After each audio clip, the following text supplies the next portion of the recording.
Donc vous êtes un certain nombre à avoir recopié le script sur internet, mais bon, j'ai 2, 3, 4 personnes peut-être qui ont commencé le script ici.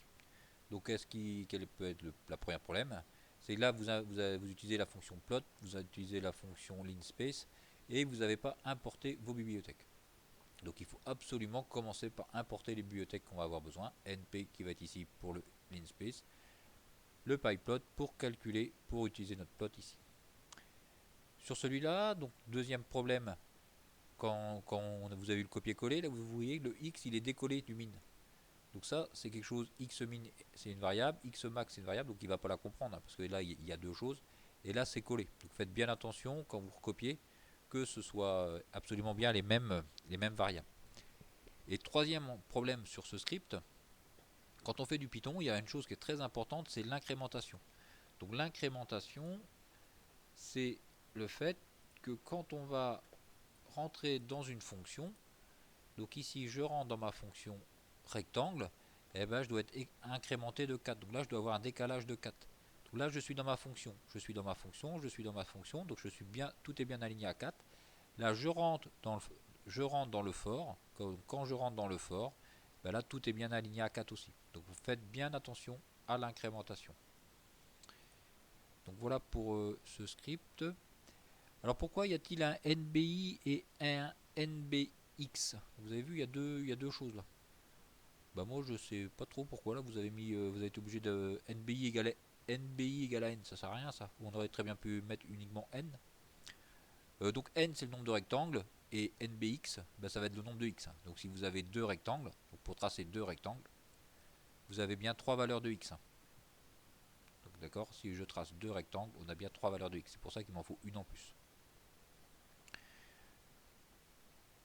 Que vaut x plus k moins xk pour n égale 4? Alors pour n égale 4, vous allez nbx va être égal à 5 valeurs, 4 plus 1.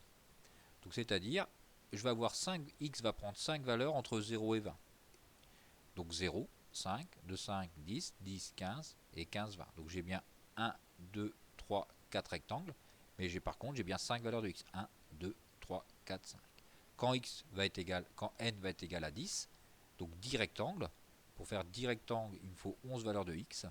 Donc 0, 2, 4, 6, 8, 10, 12, etc. Alors, question suivante, que vaut l'intégrale pour n égale à 4?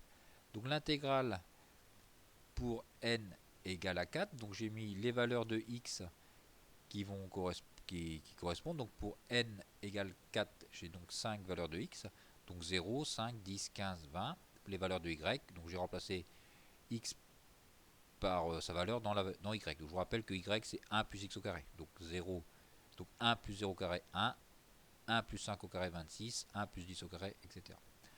Alors le script, comment faut donc le script, vous avez dit quoi pour le script? Donc vous m'avez écrit un truc qui ressemble à ça. Donc je fais l'intégrale. Donc for k in range nbi. Donc for k in range nbi. Donc ça va commencer de k, donc de 0 jusqu'à nbi. Ici, nbi c'est 4. Donc première valeur, quand k va être égal à 0. Quand k va être égal à 0, ça reprend la valeur de l'intégrale. La valeur de l'intégrale, vous l'avez bien définie 0. Donc ça va être 0 plus y0. y0, c'est la première valeur de y. Donc 1 fois x de k plus 1 moins x de k, donc moins le pas. Donc 5 moins 0, donc 5. Donc 1 fois 5, ce qui va nous faire 5. Quand k va être égal à 1, je reprends ma valeur intégrale, donc c'est 5, plus la deuxième, donc y1, c'est la deuxième valeur de y, donc 26, fois le pas, donc 5. Je reprends ma valeur intégrale, 135, plus la troisième valeur de y, fois le pas, 640. Je reprends mon 640, plus la quatrième valeur de y, fois le pas, et le pas est toujours égal à 5.